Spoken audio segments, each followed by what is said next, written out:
Hey everybody, Brandon Morris here. Thanks for joining me for step 3 of the Hazmat Container 4-step. We're going to be talking about paperwork today.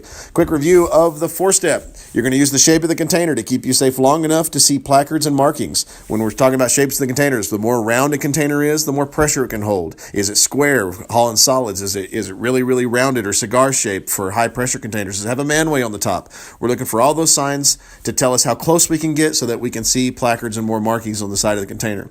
We're only going to use those markings to keep us safe long enough to do life safety and to get a copy of the shipping paperwork. That shipping paperwork will get us a copy of the SDS sheet, and that's what gets us into the hazmat. So we're going to be talking about the shipping papers today.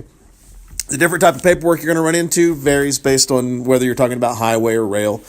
On the highway, we're talking about bill of ladings and manifests, and on the railroad, we're talking about consists or will lists. So we're going to don the appropriate PPE based on what we found with the shape of the container and the placards, and while we're completing life safety actions, we're going to get a copy of the paperwork or get a phone number that will get us a copy of that paperwork. On the railroad, there's several apps that you can use to get a phone number to call. There's the FRA Crossing app, there's the Ask Rail app. Every crossing has a phone number listed there that you can call. On the highway, it's on the door of the truck. You'll have a phone number there that you can call and get a copy of the paperwork and probably a copy of the SDS sheet from them as well. This has to be within easy reach of the driver or the conductor. So if you can find one of those two, they will probably have the paperwork. If they're deceased, then you're going to have to get into the locomotive or the truck to get it. The paperwork will always include an emergency contact number, and that's the number you're going to use to get a copy of the SDS. So let's look at the highway bill of lading. You can see right up top, we've got the emergency contact for the SDS. So this could be Chemtrek, it could be Infotrack. There's a bunch of different companies that do this, not just Chemtrek, but you're going to use that phone number to get a copy of that SDS sheet. Call them, tell them what you've got, get a copy of the SDS sheet from them. When you look at the bill of lading, they're all pretty standard. They all have the same information on there, and a lot of them are the same exact format that you see here on the screen. This one was a hydrazine spill that I did. I just used it for an example in the slides here, but you can see that it tells you how many containers you've got. So if it's a non-bulk shipment, you're going to have multiple containers. If it's a tanker, you're only going to have one container. Tell you whether or not it's a hazmat, the UN number, the hazard class, and then the name of the chemical that's involved.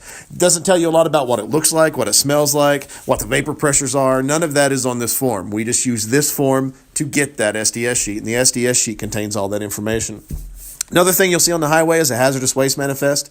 This is called a uniform hazardous waste manifest. It's required by cradle to the grave laws for anybody that produces a hazardous waste. So on this form, you'll see whose it is, who is producing the waste, where it's going to, who's transporting it, what type of waste it is, and then a quick section on how to deal with it. This is by no means comprehensive. You still need to get a copy of the SDS sheet for anything that's included in that hazardous waste, or at least talk to somebody so they can tell you how to respond properly. This is required for both the highway and the railroad.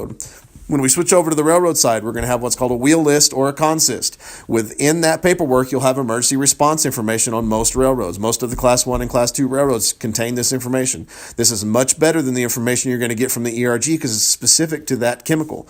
So you're going to have much better information included in this section. So look for the hazardous materials response information or the emergency response section of that paperwork.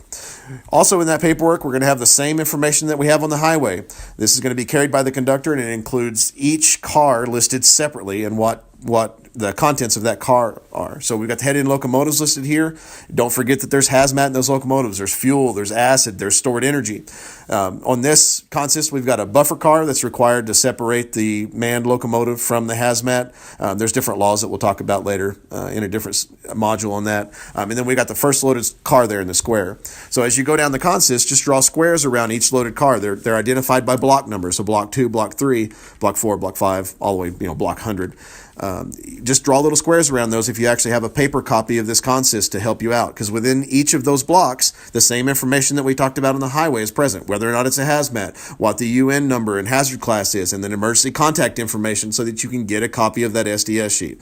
Just go through there drawing squares. If you're using an app like Ask Rail, then it makes it very easy, and it does this for you just by clicking on the screen.